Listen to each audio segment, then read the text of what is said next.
the cool thing about Disney, one of the big lessons I learned was that everything operates on processes or systems there.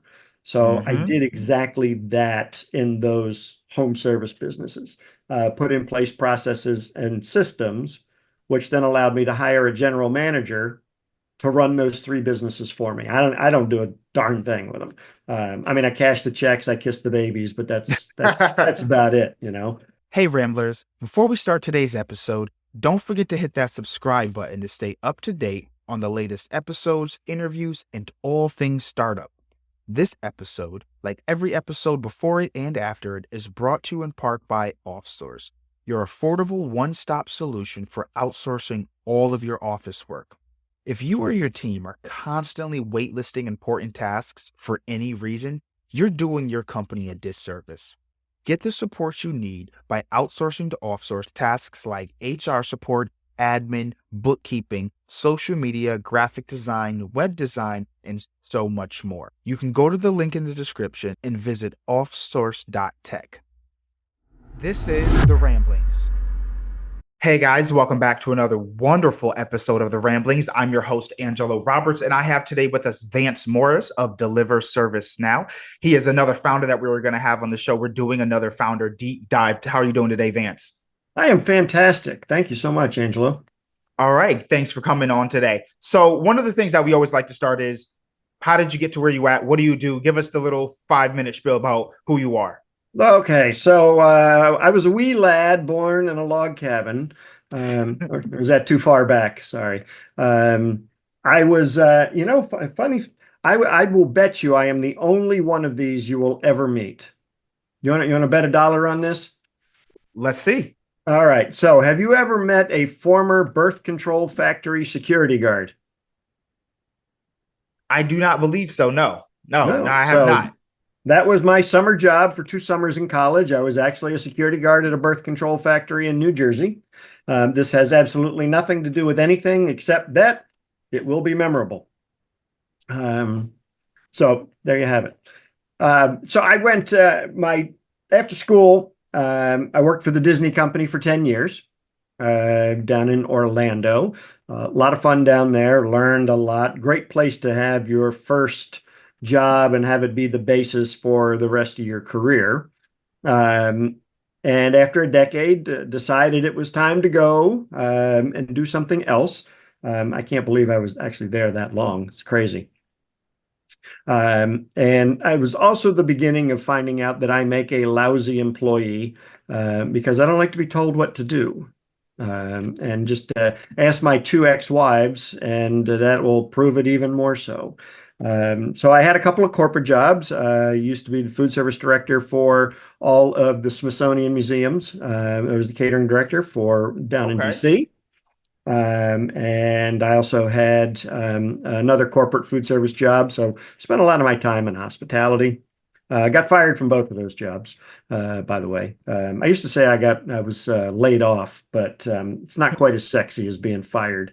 And if you ever want anybody to not talk to you at a cocktail party, just say you're unemployed. They scatter like cockroaches. Nobody wants to be anywhere near you. Um, so in 2007, I said, you know what? I'm tired of finding jobs only to get fired from them. So I started my own business, and I did what every small boy dreams of doing. I started a carpet cleaning business because that's all we dream about when we're growing up. I want to be a carpet cleaner. So I did that, but the different thing was that I put all of my Disney knowledge, marketing, experience, customer service, and I put it full bore into that business. And it grew pretty quickly, I think, because of that. I also designed it as a premium priced business. So we weren't, you didn't go find us with a sign tacked up on the telephone pole, 3 rooms for $29 or anything like that. Just not the way I wanted to be perceived. Okay. Uh, soon, soon I added a Oriental rug washing facility to it. And then about 5 years ago, we added a mold remediation company. So the cool thing about Disney, one of the big lessons I learned was that everything operates on processes or systems there.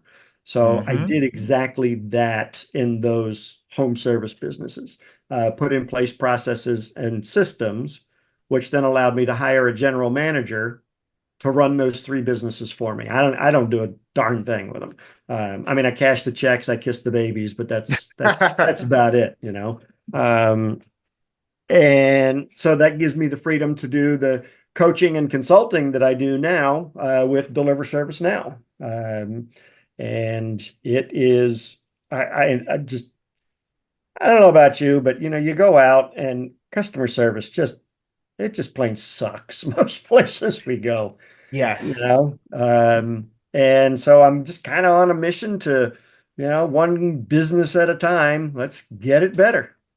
Okay, so talk to us about that, right? So Deliver Service Now, what they to my knowledge, what you guys do is you help, I guess, raise the customer service level of other small businesses. Do you do like partnerships with like franchises? Like how do you you said you price things at more of a premium. How are you able to, I guess, garner customers for something like this? It doesn't seem Yeah, like the sure. people that are interested and that could afford it, and the people that need it don't even want it. Yeah, so I mean, if you look at Disney, I mean, they are masters at extracting money from your wallet and leaving you feel happy about it. And they want you to come back again and again and again, which you do. Most people do. And so essentially, that's what I am showing businesses how to do is how to take what Disney does and adapt it to being a dentist or a pest control person or, whatever your industry is. And I think that's really not my superpower, but that's the magic sauce is, all right, how do we take what Disney does and put it into, an orthodontist's office?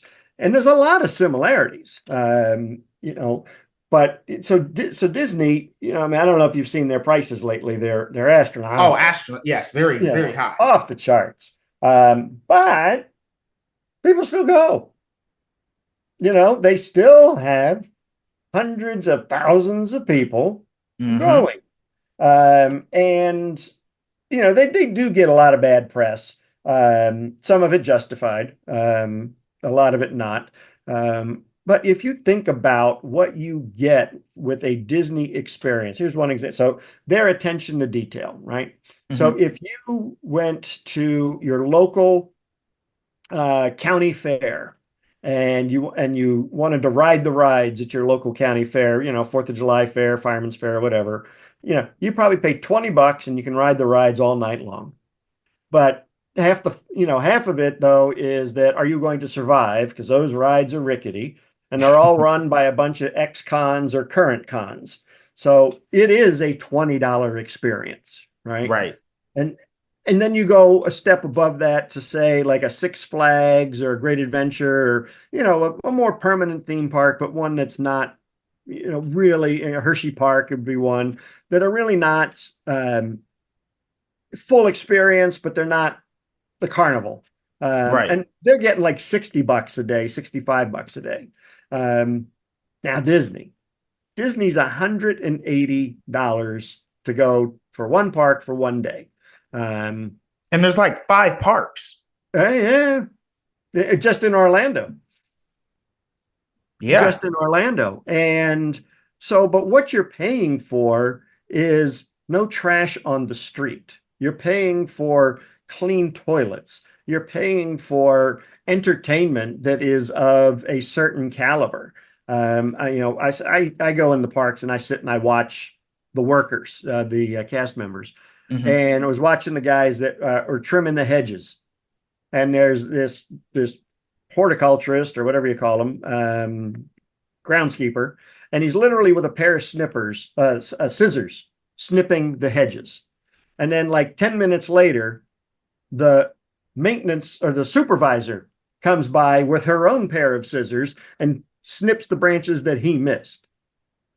That's Mm. what you're paying for. You're paying for the experience of being at a Disney park or a Disney resort. And I mean, if people didn't pay for premium stuff, we'd all be driving Yugos or Ford Escorts, right? I mean, Right. there'd be no need for a BMW or a Lamborghini or a McLaren because, well, We just want four wheels and an engine and something that goes forwards and backwards. Well, all those things do it. Why is a McLaren, 50 times more than a Yugo? Right. Okay. So when you're implementing this particular strategy in other businesses, how would you describe what that process looks like, right? Because Disney is a very, very large company, long legacy, very large brand, very easy to say, I love Disney. I want to work for Disney. I want to give my best effort when I'm at work because this is a company I would want to work for.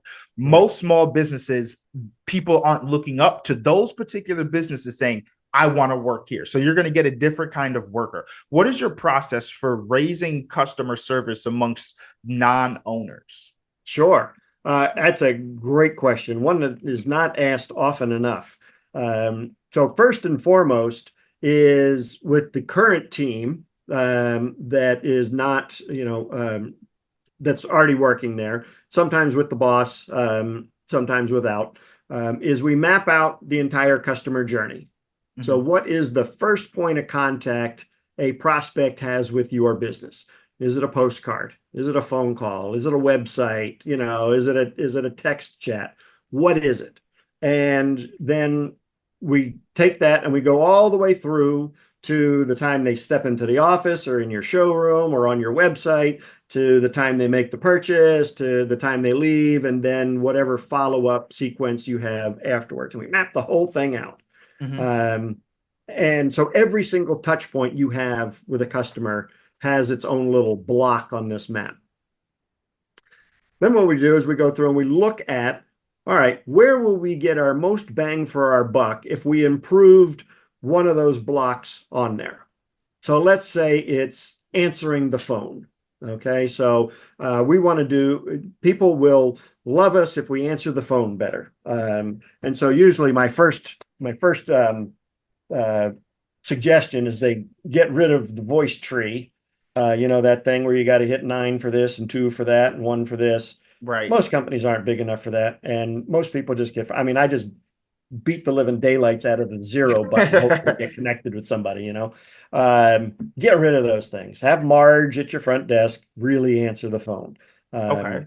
That's really key. I mean, a live person, there's no reason this day and age that you can't do it. You're not yourself, but hire somebody to do it or hire a VA to do it. I mean, it's just, it's amazing. So we come in. So we real quick on this. So I'm a partner in a call center, and during the time when we were doing some studies and looking to see how how much demand there would be for us, we called 4,000 home service businesses. Wait, how did you call 4,000? We have VAs. Okay. And it was over the course of a few weeks. So still, but 4,000 is a pretty significant number. It's a lot. Well, it's a good sample size, Where'd you get your list from? Like, what did you purchase? Sure. You're gonna love this. We got it from Google Ads. Okay. So we had VAs go and get the phone numbers. So you got to remember, the business owners are paying to have their phone number advertised on Google. Right. So we didn't just go through like a Google search. We actually went and we found all of the Google ads. We didn't click on anything because we didn't want people, get charged. But we got all their phone numbers and we called them. Only 17% answered the phone live. Everything else went to voicemail. Now, if you're trying to find a plumber and the first 2 you get voicemail, right, you're going on until somebody answers the darn phone. Right. So I literally just went through that because we run like a VA service, and so what we were literally yesterday's Monday. Yeah, yesterday's Monday, right? So we have to find vendors for one of our clients because they're doing an event in DC. So we are looking for bartenders, tables, chairs, things like that for the setup, just stuff in the vendors. Yeah. As you said, called the very first 3 people on Google, because what do we do? Bartenders located in DC. Call the first 3 people, no pickup. And then by the time you actually get somebody to pick up, now you have like other people calling you back, and it is a hassle. It is. And by that time, you've already made up your mind and hired somebody. Correct. So anyway, if you want to increase your business really quickly, answer the phone. That's pretty much bottom line. But so we'll take each of the, so let's say answering the phone is key for your business. So I worked with a insurance company down in Alabama. And the insurance guy was a huge rock and roll fan. So he had autographed guitars on his walls and big posters and gold records and all that. So, I mean, he was into rock and roll. Um, and he was having a hard time. People always calling saying, how much is the policy for this? How much is a policy for that? So just wasting a lot of time. And people usually didn't buy because he hated quoting prices over the phone because then now he's just viewed as a commodity. Right. So in working with his team, we decided he was going to really take on this rock and roll persona. So he's the rock and roll insurance guy. And that, so if you call a business and they answer the phone, usually you hear something like this. Thank you for calling Dave's Insurance. How can I help you? Right. And we all get that, some version of that, just, so the team actually, not even the guy, but somebody on his team said, why don't we answer the phone like this? Thank you for calling Dave's Allstate, the agency that rocks. Now, it sounds a little corny the first 500 times you say it. But I like that distinction that you said 500 times because like it can take that amount. Okay. Yeah. It certainly can. I mean, Marge at the front desk was, as soon as she, said this was a good idea, now she's like, oh crap, now I got to say it. But doing that, remember, your marketing is designed to do two things. It's designed to attract people you want to do business with and repel the people you don't. And just by answering the phone in that manner, they sifted, sorted, and screened out all people that would be crappy customers for them. And it was just as simple as that. And it made life more enjoyable in the office because now they weren't dealing with a bunch of, stick in the muds or putzes or, choose your description. But yeah, I mean, and think about that. What did it cost that guy to answer the phone that way? Nothing. It wasn't nothing. Right. It's not like he had to go build a roller coaster. He just had to change the way he answered the phone. Okay, that gives people something to think about because, like you said, you want the branding to leave the impression, right? Oh my gosh. Okay, so go ahead. Sorry. How do I want to phrase this? What is the most cringe thing that you have done in regards to marketing that led to like the largest growth? It was an email that I wrote. I remember this vividly. And the headline on the email was, "My mother loves porn." BS. No, I'll send it to you. You can call BS all you want. I will send it I would like to see. Yes. Send me that email. That is cool.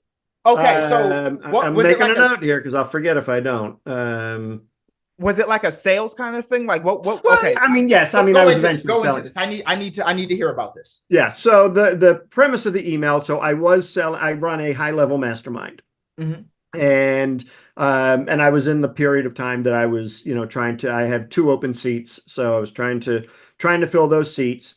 And the theme of, I had like 2 or 3 days of emails that were themed around the trash you let into your brain. Like your mother-in-law saying, you shouldn't be doing that, or, some people, like my mother's addiction is to local news. We call it news porn because it's, I mean, you're like food, like food porn, house porn. No, I'm from Connecticut. Connecticut. Okay. So, if you watch the local news, right? It's murder, rape, mayhem, fire, and traffic accidents. That's all the local news is. If you watch your 6 o'clock news, it's news porn. And my mother's addicted to it. She thinks the whole world is coming to an end. She never misses. She's outside of Philadelphia, never misses action news on Channel 6. Never. Gets it every night. I'm just like, oh my God, her brain is just like, I know she'll never listen to the podcast, but she's 85. I don't even know if she can spell podcast. At any rate, so she's got this addiction to bad news, and it's just clouding the way she thinks. And so Mhm. that was the tie-in between My Mother Loves Porn and a cautionary tale of be careful who you're listening to. Be careful who you Mm. are reacting to or who you are taking advice from, because they could be completely wrong. And what stuff are you cramming into your? Now, I can tell you, I have not watched the news in over 15 years. I'm not even a news person. I'm more of a podcast kind of guy, even though Yeah. it's like I do like this, but I enjoy like the All In podcast. I listen to things that are kind of like news related, so I Mhm. still like know what's going on in the world. But I'm not necessarily someone that's going to go and watch like MSNBC or anything like that. Right. Yeah. That's And I don't need, I mean, I get the Wall Street Journal. I read that, okay. and Okay. I have a news feed set up that is, fairly, it's my mailman must think I'm nuts. So, I mean, I literally get in the mail. So I subscribe to a lot of weird stuff. Okay. Um, So you're like and a physical subscriber of like magazines and Oh and yeah, yeah, literature. yeah. Well, a great one is actually the NRA. I know some Okay. people don't want to give the NRA any money, but their um, sales letters, their marketing is ridiculously instructive to all of us. Uh, Okay. and so, along with my $26 that I gave the NRA, I get Shooting Illustrated, which is a magazine. Which, if you Hmm. think I'm kidding about that, here it is, Shooting Illustrated. Okay. Um, Are you a and collector? Are you a gun collector? oh God, no, I don't want to touch a gun. I got Oh, okay. I have no desire. I So don't wait, wait, own wait. Do one. you do you do you purchase it for the purpose of like breaking down that like the 100%. marketing? Yes, 100%. Oh my, okay. So that is the kind of hobby I love diving into. People doing like small things like that. Like you have no interest in guns, but you think their marketing is so good that that you subscribe to it just to Just draw to from get it. it. Okay. So what is like one of the most recent things that you can remember that you said, I'm gonna apply that in my next marketing like campaign? Well, actually, so the idea I got from Shooting Illustrated is something that we call out of market advertising. So, Mhm. what I mean by that is in this, not this one, but a different one, there was a ad for a wine club, Wine by the Mail. And you would Hmm. think, well, why the hell would somebody advertise wine in a gun magazine? Well, you got to think, one, these guns ain't cheap. I mean, I mean, the one on the cover here has got to be a $10,000 gun, you know? Oh wow. So those are people that have disposable income Hmm. and probably people that may like to drink wine.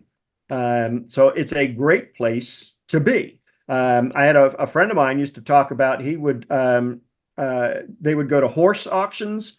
Hmm. And, these guys, I mean, they buy like, six, seven horses a year. They're race horses and things like that. Right. But there And was a those guy aren't cheap. there that was selling custom jewelry at a horse auction.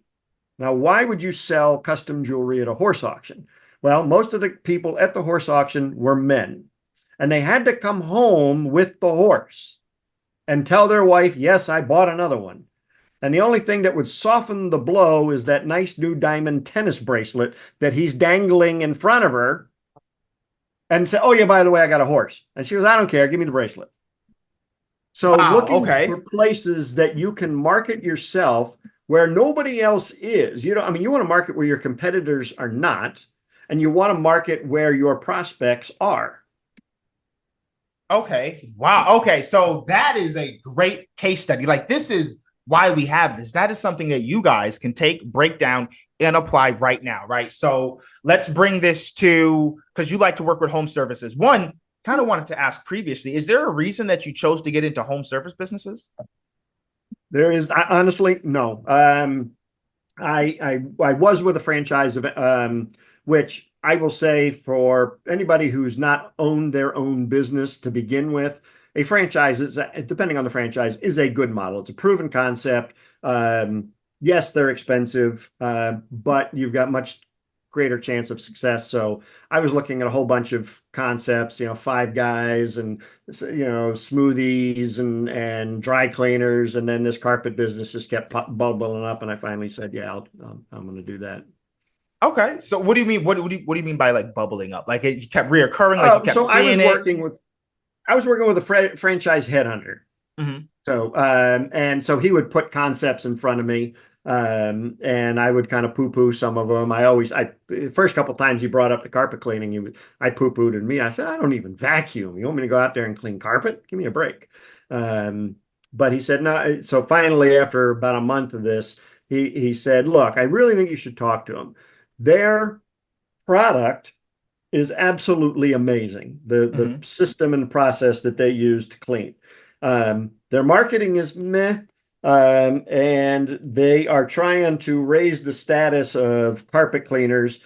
So, I mean, if you think about a carpet cleaner, we are not very high up on the totem pole. I mean, you got electricians up here, plumbers, pest control, and then like carpet cleaners are way at the bottom. Okay. And we're not. I mean, and the industry did it to itself. Um, but he said, look, just talk to him. Because I think between your Disney experience and marketing systems combined with the power of this process, you could have a home run. Okay. Fine. So I did. I talked to the vice president of whatever. I mean, it was like a 20-minute call. And I'm like, okay, sold. What sold you? They're primarily their, what's the word I'm looking for? Commitment to constant innovation. Truly Okay. was. I mean, so they didn't like just invent one spray or one spritz or something and okay, we're going to sell that the rest of it. I mean, they are constantly innovating, making the solutions either, less toxic, more green. They dry faster. I mean, that's the big complaint with carpet cleaners. My carpet's wet. So okay, what is the best balance of moisture to cleaning efficiency? I mean, they were on it. Okay. So And in then they that, weren't. And then they okay. weren't. So I always like to bring those concepts, especially one I like to like kind of bring things into abstract almost, right? So we have had for some reason a large healthcare business space, right? For people that send HHAs to people's home, like healthcare givers, like if your mom's old, things like that. Um, so on the fly, I'm going to ask you to, it's very weird, right? I want you to Right? do this on the fly using that concept that you just mentioned in regards to that gun magazine, finding places that you'd feel weird, like that your competition isn't in, that you can find like attention in. For what was the specific like term that you used? Like I call it out of market there we go, advertising. out of market advertising, right? So if you were to work with a healthcare agency, what would be one example of out of market, like an out of market strategy that you can think of just quickly on the fly that Sure. Well, I someone could think do? so. Home health, certainly, I mean, to me, that lends itself to um, a lot of networking. Not so much one-on-one, onesie twosie referrals. I'm like, how do you find a center of influence that can continuously give you referrals again and again and again? Right. So a home health agency, partnering with or looking at, a drugstore would be a great because either the elderly person's going in there or a caregiver's going in there to get the medicines or the walker or the whatever. Right. So to have that as a resource, um, I would say having them in um,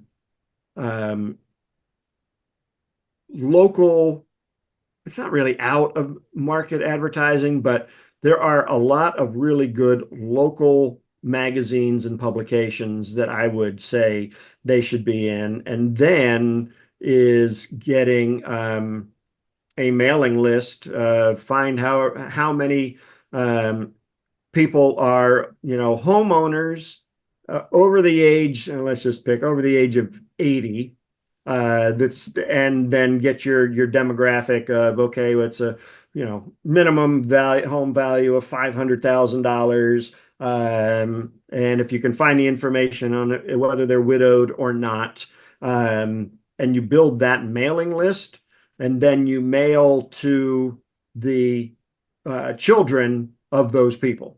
I was just thinking that. Oh my gosh, I thought you were going to say mail to them, and then you No, said no, mail to no. their children. I'm Mail it like, to the children oh my because you god, make them feel guilty for not taking care of mama.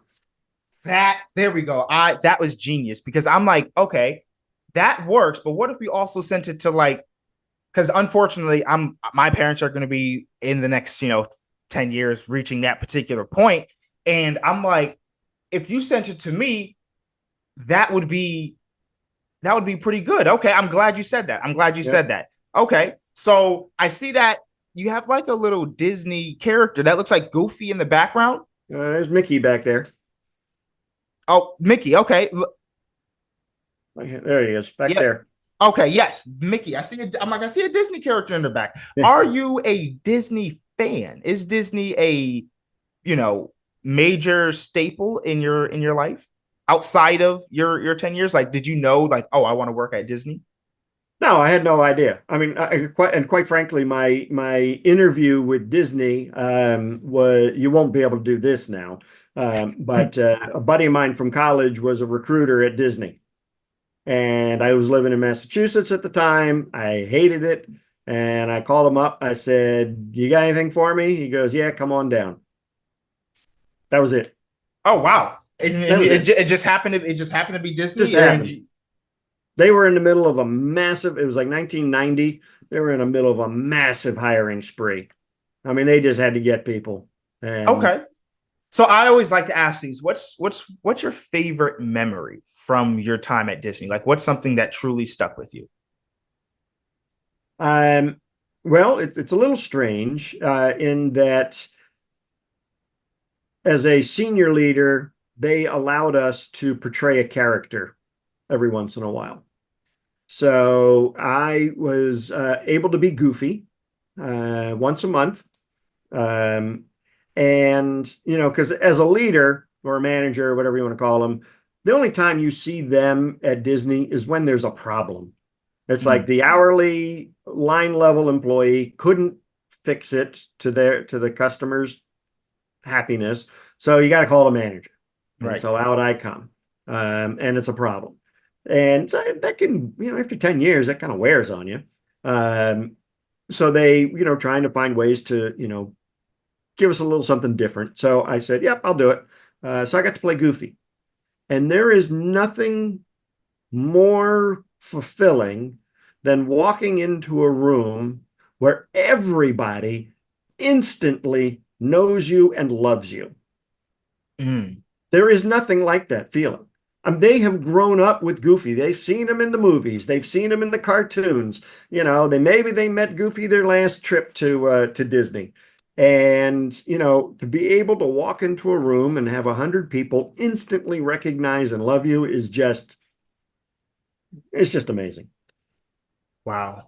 Okay, that we have covered so much, and I did not think that we would get into such like granular detail.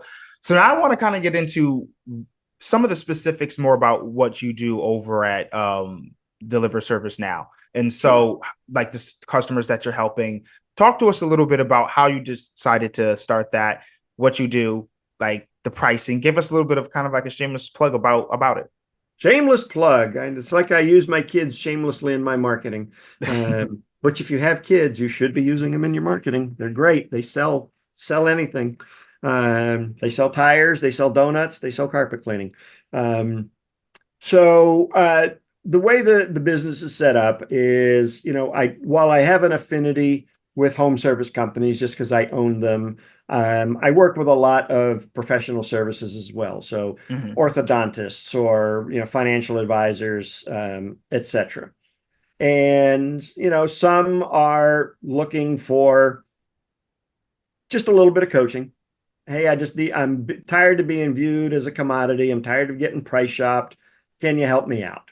Right. And they make great coaching members. I have a group coaching program.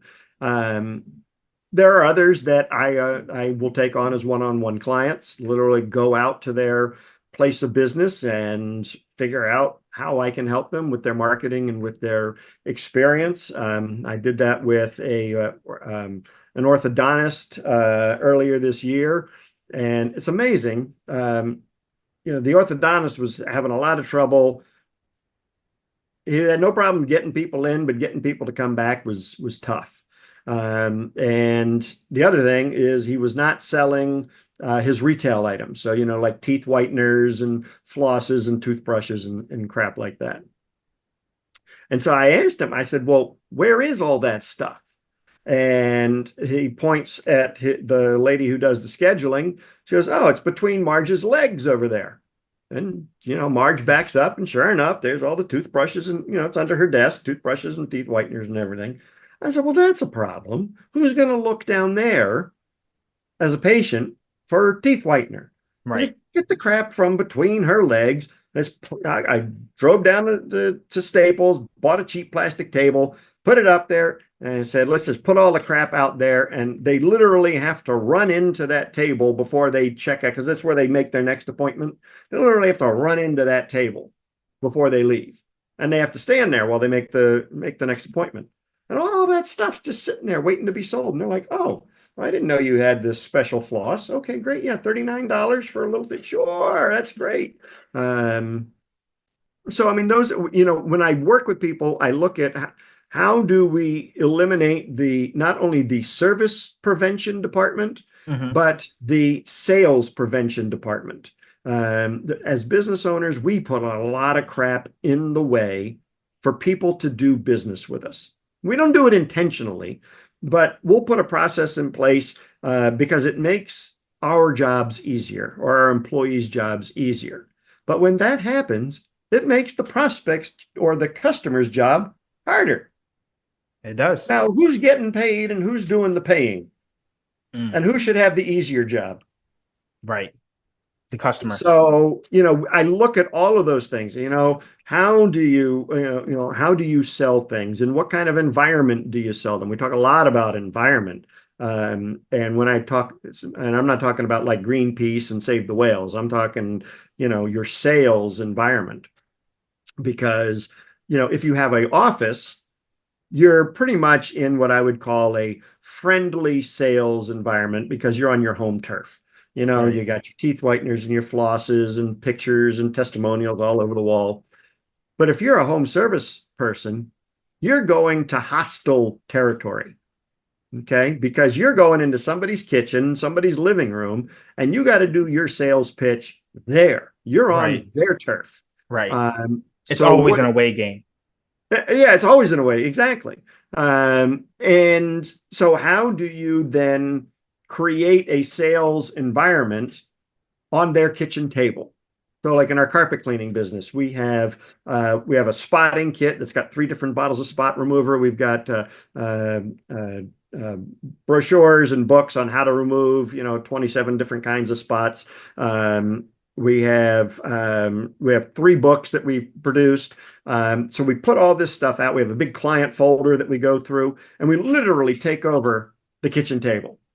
And it is now, and we have a little video player. So we'll play a video for them while we're going and doing a home inspection. Nothing worse than, Mrs. Smith following you around the house when you're trying to, look at carpet and do everything. So we say, you know what, let me entertain you a little bit. Here, watch this video. I'll be back in 5 minutes and we'll talk. Treating them like iPad kids. So, but we create that sales environment, because if you don't, like I said, you're right. It's an away game every time. Okay. So one of the other things I always like to do at this particular junction is, where can we find you? Well, right here in Maryland, of course. No, I'm just kidding. Best place is the website, deliverservicenow.com. There is some couple of free downloads there. So if any of this tickled your imagination, there's a couple of things you can download immediately and start implementing them tomorrow. And then if you want to get a free copy of my book, that's also there. So Oh, you I can didn't either. know you had a book. We didn't talk about Oh, that at you got all. two books. I got two books. Two I got books. Oh my gosh. yeah, Systematic Magic, the 7 Magic Keys to Disneyfying Your Business, Talk to me and about that. then what's that? I said, talk to me about that. Oh, okay, sure. So that's my flagship book. I wrote it 9 years ago in 2015. Ooh. Um, and it is literally the 7 magic keys to taking your business from boring and ho-hum and commodity to a premium service that people are willing to pay premium prices for.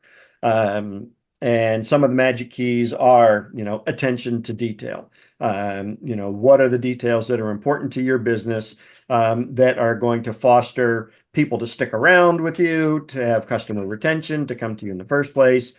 We talk a lot about process. The real sexy one everybody loves to talk about is the wow. How do we create wows? So there's a whole chapter on that. It's actually kind of a workbook.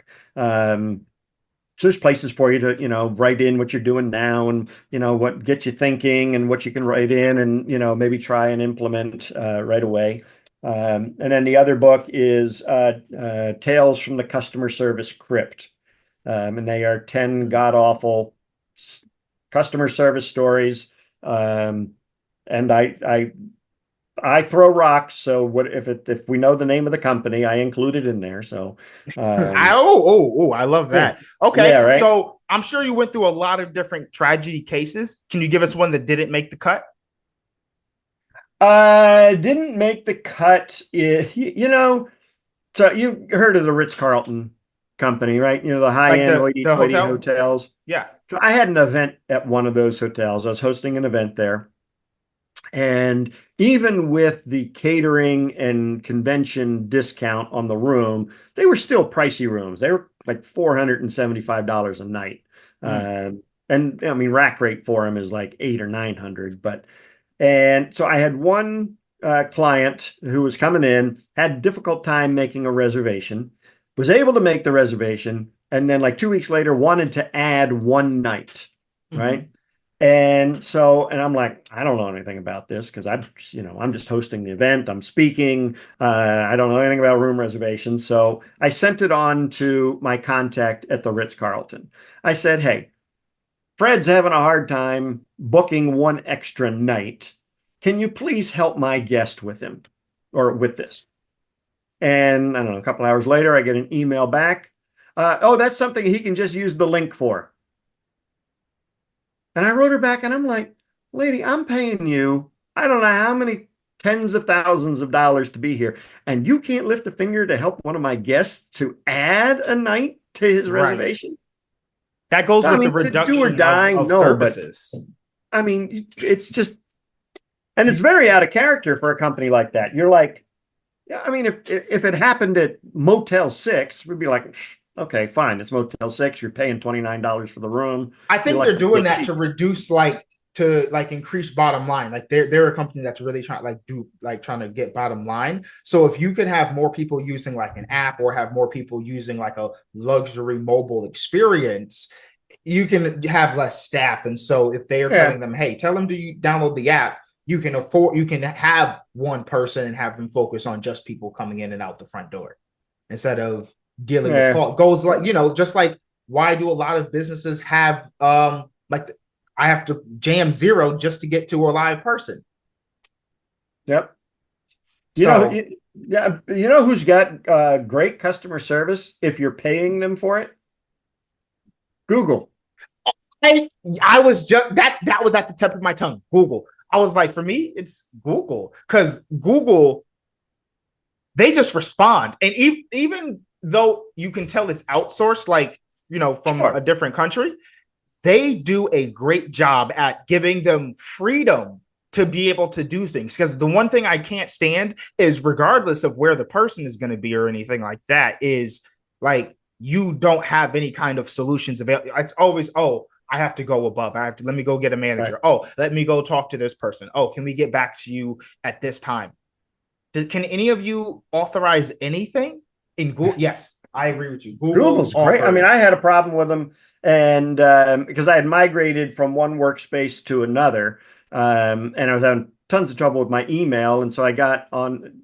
So on the free version of Google, you don't get this. On the paid version, you do. Right. But we started going through the chat, and I just wasn't explaining the problem well. And I was getting frustrated. He was getting frustrated. And finally he says, look, why don't we just hop on a phone call?